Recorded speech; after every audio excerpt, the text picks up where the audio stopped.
Hey guys, it's Goosebumps Completionist, and today I'm bringing you another book review from the Give Yourself Goosebumps series. And it's book number 15, Please Don't Feed the Vampire. Now, this was a first time read for me. I was looking for a Give Yourself Goosebumps book I didn't really remember reading, if at all. And this one took me by surprise because I remember watching the 2015 Goosebumps film and seeing Fifi the dog as a monster slash mascot monster in that film. And I knew that the book got reprinted around the 2015, I guess, add-ins to the classic Goosebumps reprints. So I had this one on my list, and I heard that it was a Halloween-based book. So I had it set aside to continue with my Halloween reviews. And after reading it, I wouldn't really say that this is a Halloween book, but it's definitely set around that time, kind of like a werewolf skin book. So while I was kind of disappointed with that, I did find myself really enjoying this book for what it is. It is quite flawed, it does have its issues, but off the bat, if you have not tried Please Don't Feed the Vampire from Give Yourself Goosebumps, do yourself a favor and go check this out. I don't know if the reprint is still in print these days. I haven't seen them in Books A Million in like a few years, but they're pretty accessible. This is one of the easiest to get Give Yourself Goosebumps books, I would think, at least. So you can get your hands on this, go try it out. It might be a good way for you to get into the series, kind of see what it's about, and see if you like it and maybe want to try more. So it gets a recommendation off the bat for me. Now, with that aside, I guess let's get into the plot overview without giving too much away. So, the story starts off with you, because in case you didn't know about the Give Yourself Goosebumps books, you are the main character. You are the one choosing the paths in the story, and what decisions that you choose may lead you down a route where you'll get an ending or some sort of conclusion based on the choices you make. Now, the ultimate goal for every Give Yourself Goosebumps book is to get you to the ultimate ending, or the true ending, as fans would say, where you go along this windy and turny plot of sorts, and you end up in a logical conclusion that kind of sums up the longest plot line, right?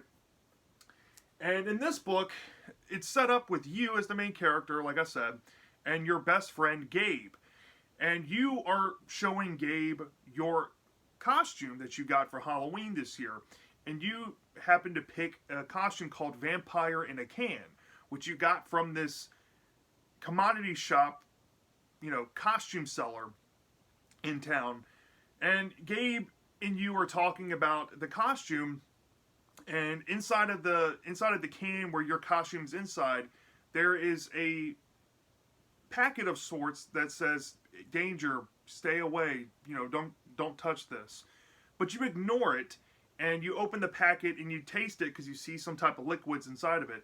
And it turns out that it may or may not be blood. Now, after you taste this blood, you start to feel kind of weird. You start to get this urge to want to drink more blood. And this sends you off down this rabbit hole, right? Now, I will say that the delineation point of the book, because every Give Yourself Goosebumps book has a plot convergence points where you can go down this path if you choose this, or this path, and you'll get pretty much two totally different arcs in the book. It's the same here.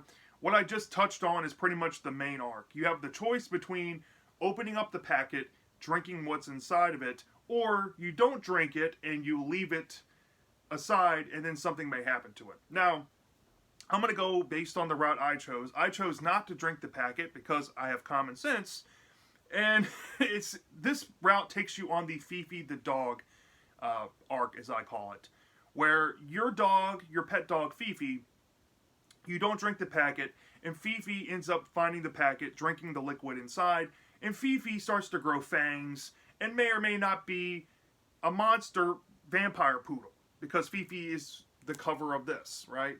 She's described to be a black poodle in the book, and I know the reprint cover and in the movie she's white, and I don't think that's accurate. But here, you get a sense of what Fifi's supposed to look like. She's a black poodle. She's growing fangs, and she might have a taste for blood.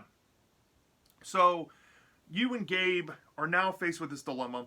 You're in such a rush that you have to kind of wait to maybe call your parents for help, or you hear the phone ring and you have to go answer it. Now, if you hear the phone ring, you go down this route that I think is their true route to go, where you get a call from this neighbor that may or may not be linked to like animal abuse. Yeah, this book goes there. And you go down this route where you and Gabe try to go over to his house to catch Fifi because you're in such a rush, and you want to catch Fifi before she runs off and does anything more drastic, right? So when you go there, the guy pretty much pretends like he never called you, and you're like, well, what's going on with that? And the guy ends up having a dog cage in the back of his truck with a dog inside of it, and you think that it's your dog, so you follow the truck wherever it's going, and it ends up in this parking lot in the shopping center where there's a movie theater and a pet store. And if you go in the movie theater, you get a weird route where Fifi's just chilling in a movie theater. She's found a movie she likes, but she ends up turning you and Gabe and everybody inside into like vampires and stuff.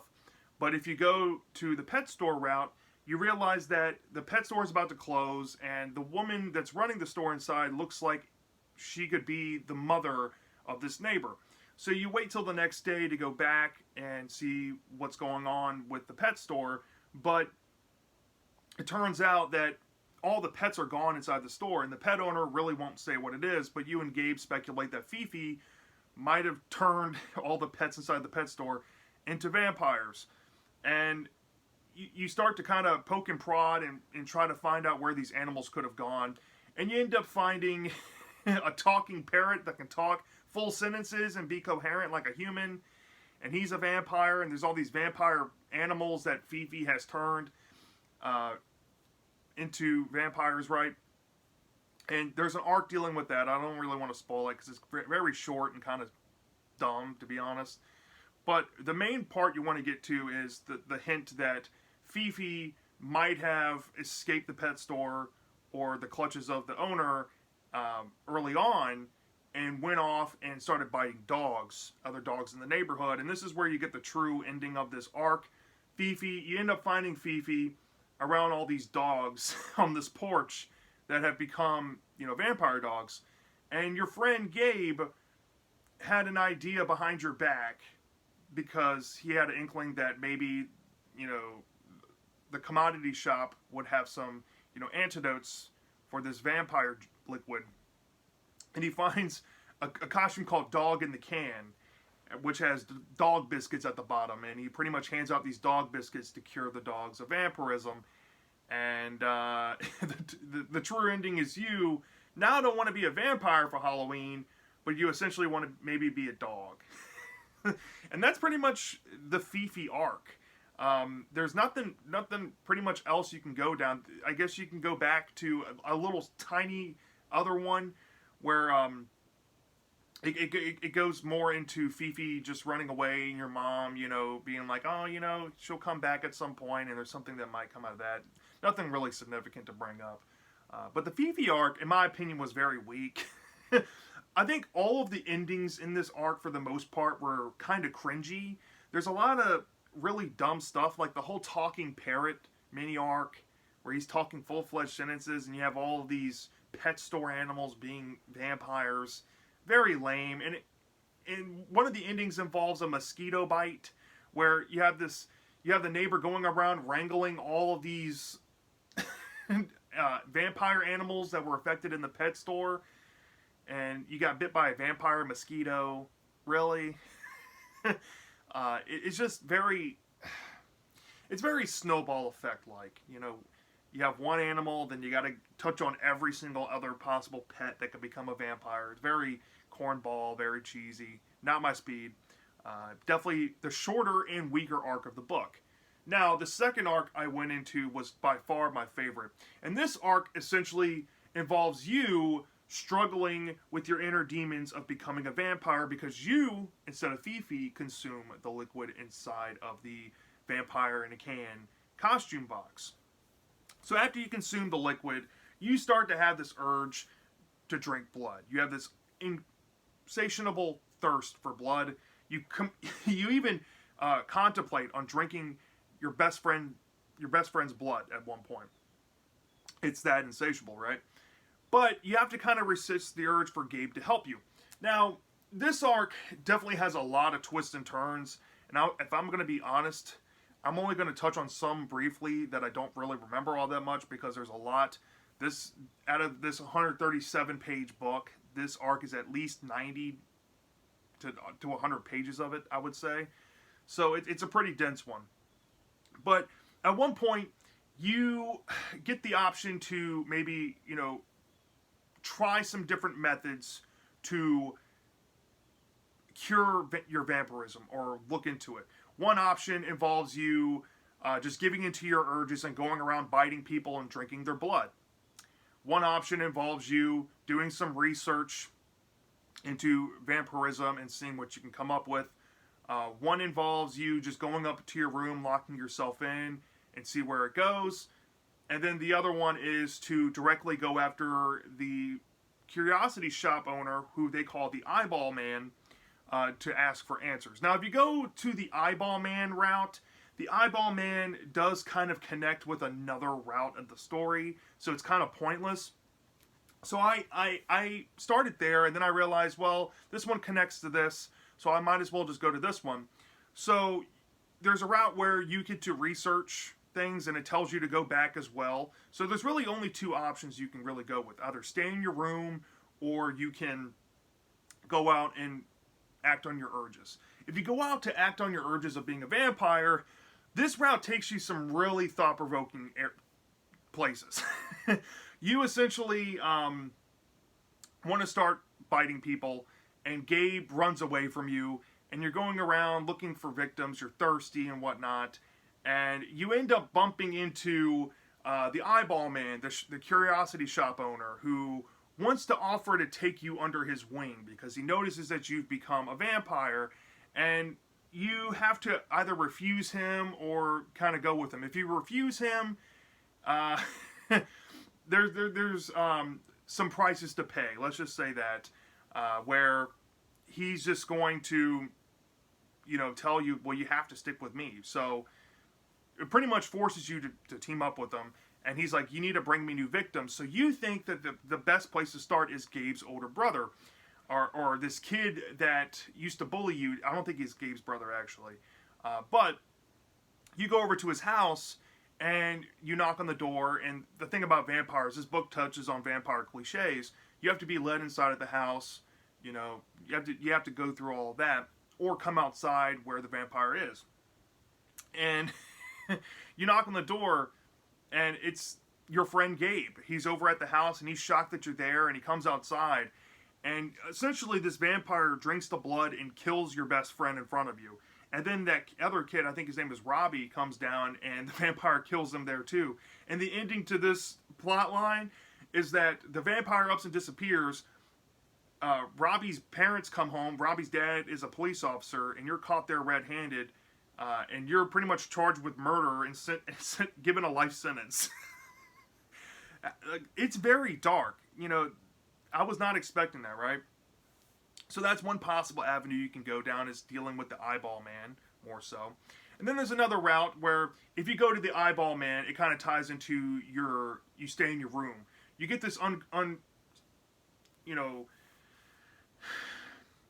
you can't control it type of thirst. And you realize that you're kind of turning it, you can change into a bat and stuff, and this freaks you out. So you try to get Gabe to help you, and you end up coming to the conclusion that maybe you need to go back to the Eyeball Man and spy on him, right? So when you go there, you confront the Eyeball Man at the store after he's closed shop, and he tells you to call this number, 555 Vampire or something, and you call the number, and it tells you to go to this specific address. So you and Gabe go to this address, and it's like this abandoned building, and Gabe's like, no, maybe we should try to get out of here. And you're like, well, I need to see what's inside of this building. So you go inside, and you realize very quickly that something's wrong. You get taken through this building. You end up getting separated from Gabe, and you hear the screams of Gabe pretty much from outside of the front door. And you kind of think that something has happened to him. And you get taken to this room where these dim red lights are lit and all these coffins are strewn around, and you realize that you're in a den of vampires, and you're given the option to either explore yourself and ignore Gabe, or go save Gabe. If you try to save Gabe, it takes you to the real ending here. You end up trying to retrace your steps to get back to Gabe. You go back to the room, you escape the clutches of some of these vampires, and you fall down this trap door chute, and you end down below in this tunnel below this building, where all these other vampires are out. They have like newspapers or hanging upside down like their bats and stuff, and they're like, "Hey, welcome to the club." And there's might be some ideas about you not being a full vampire yet because you only drank the liquid. You haven't really been bitten yet, and there's a few deviations there where Gabe has been bit, and you can go down this plot line where you and Gabe are both vampires, or Gabe's been bit, and you try to escape, and you go home with these instructions that you pick up from this old lady vampire that tells you to go into this room, find this book, and you find this instructions, and if you got the instructions wrong, you pretty much had two totally different endings. One ending has you curing yourself because of garlic spray, and you have really bad breath, but it cures you and Gabe, and you have a happy ever after ending kind of thing. And then another one is you get it wrong, and you end up getting mad at each other, getting too hungry, and you end up pretty much turning each other into real vampires. So yeah, but I think really the real ending comes into play when you're down there and you're trying to like ignore Gabe, right? And you come to grips with your vampireness, and I'll leave it here because I'll spoil really the true ending. Honestly, you going to save Gabe is also another true ending route, I would say, but yeah, let's just say you come to terms with your vampireness. And that's essentially what you're going to expect out of Please Don't Feed the Vampire. So I'll leave it there. Alright, so this book was one of those lopsided GYGs. It had a lot of tremendous positives, but mainly in one arc. I'm going to say this up front. The arc with you trying to cure your vampirism and having Gabe help you try to find the Eyeball Man, the route that takes you to the 1-800 or 155 vampire location, that was cool. I like that stuff. Pretty much all the endings in that arc, I would say for the most part, were solid. Now there are some cringy ones dealing with some of the vampires inside of the building I did not go over. There are some mini endings you can go down that are absolute cringe and very corny because they're playing so heavily on the vampire cliches. And yeah, that's pretty much my only negative with this arc. Every other aspect to it, it definitely plays on the vampire cliches, but there's enough there to make it exciting because you are the vampire, and for once in a Goosebumps book, you're actually playing devil's advocate. You're actually playing with a mindset of doing harm to others. You're playing with like an evil persona almost.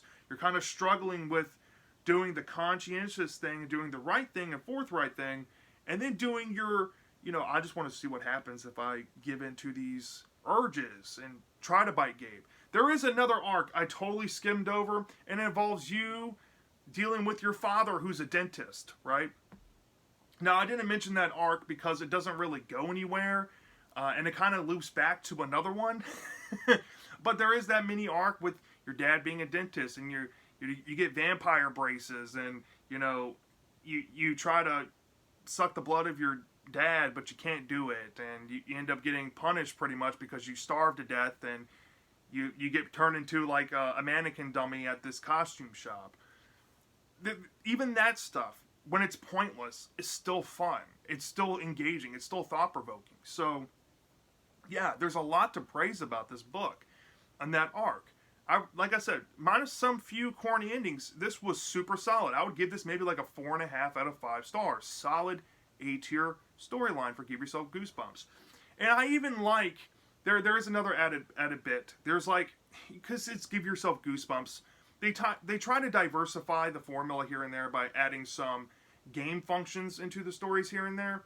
And this one did kind of have one. It was instructing the reader to like close the book. Like there's one page where it tells you to close the book and say a phrase out loud 5 times so you sound weird to your friends. I thought that was kind of, corny but cute. I did like there's this quiz function where you go to the back and you take a quiz on what options you would do over 2 questions, and it tells you how many points you did. Now the point system was kind of pointless because it was always going to redirect you to a page, but I did like that it threw those twists and turns in there. And as a young reader, I can see myself really enjoying those more so than if I was an adult in this case. So I can appreciate that. So yeah, the main arc was really good. The weak arc though was the Fifi arc. I know Fifi is a mascot monster at this point. She was in the Goosebumps movie, but Fifi is pretty much non-existent in this book. And when she is kind of intimidating. She has fangs. She's turning other dogs and pets at a pet store into vampires. But a lot of that happens off page. We don't really get to see this happen. She's not really an overt threat to you and or Gabe when you do interact with her. So she's not that intimidating. And the only arc she is actually intimidating in is like the theater branch off when you're trying to find if your neighbor has abducted Fifi or not. And even then, that's very short and abrupt, and that's not the true ending. So, it's kind of pointless, and it feels more like they made this to flesh out 137 pages. They had maybe 90 to 100 pages for the main story. They're like, hey, we got to come up with something short for this, and it feels like they just threw this together kind of haphazardly. And yeah, that to me it's not as good as the main arc. And I know Fifi's a cute monster and all. I dig her. I just wish she was done better in the book. Right? And that also kind of stems to the endings of this arc. A lot of these endings were really bad. There's not really one true ending I like from this arc. And even the true ending I think they were going for with the Fifi arc, with the dog biscuits and stuff, is cute. Why? Why? It's so tongue-in-cheek, it's kind of cringe, if I'm being honest. Yeah, not a fan of this arc wholesale, if I'm being honest. So, with that aside, do I have any overall problems with the book? Yes. For what I heard about this book, I heard this was going to be a Halloween-centered book. And throughout the whole story, Halloween is referenced. Whether you're talking about the main arc where they're talking about Halloween costumes a lot. You do get immersed into that Halloween time of year. But the setup takes place a few days, or quite a few days, before Halloween's actually a thing. And they're just showing each other costumes. What I think a better setup would have been for this whole book wholesale, and I don't normally do this in my reviews or offer a rewrite, but I definitely think this would have been a way better idea just to kick off the story. It's Halloween night, and you and Gabe have picked your costumes. You have the vampire in a can costume, and Gabe is wearing whatever.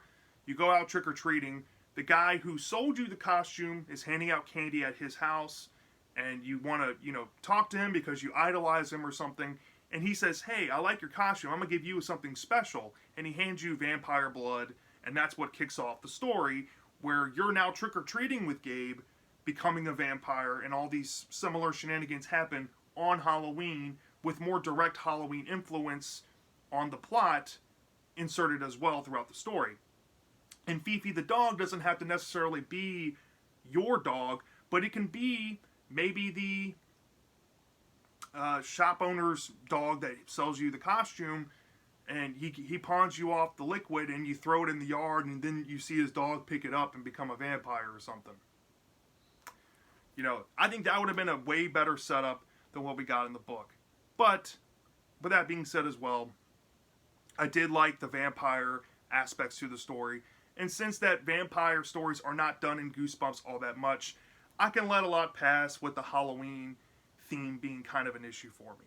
Now, it's not really an issue for me in books like Werewolf Skin, but Werewolf Skin is also telling a much deeper, straightforward, traditional type of story with great characters, great ideas, unique ideas as well. So the Halloween is more of an accent to the story than it being the selling point. And I feel like for this, if you look at the cover, you see a vampire dog. If this is the selling point, the book's already failed. So if I'm just looking at the setup, if it's a Halloween-based book, I just want a little more Halloween. Okay. That aside, what do I rate this book? Well, given that the endings in the main arc, some endings were kind of corny. Those were minor things. But going into the Fifi arc, for it being just really weak in terms of endings, in terms of length of the arc, in terms of where the story was going, a lot of really dumb stuff going on, all that added together, and plus my mild irritation with the Halloween theming in the book, I'd probably deduct 0.9 points off from 5, and I'd give this a solid 4.1 out of 5 stars. This is a B minus. Give Yourself Goosebumps book. This is surprisingly a very good Goosebumps book altogether. It does have its clear problems, but I think its problems are kind of remedied because the Fifi arc, which is the main one, is considerably shorter than the main arc. And I feel like if this was one of those Give Yourself Goosebumps books with even arcs, this would have been probably in the C tier somewhere if we had to deal with more Fifi, because I just don't see any potential to be salvaged out of that all that much. But yeah, the Fifi one, even though I'm kind of ragging on it and kind of putting it down, it still wasn't that bad. I'd probably give the Fifi arc by itself maybe like a 3.25, which would have been a light okay, but it wasn't nothing special. So what you end up getting here is like a slightly above average Give Yourself Goosebumps book. Some people might agree, some people might disagree with my statement there, but that's where I'm at with it. So, yeah, that's my thoughts on Please Don't Feed the Vampire. Let me know down in the comment section if you've read this book. Do you love this? Do you hate this? I'm dying to know. And I'll see you next time.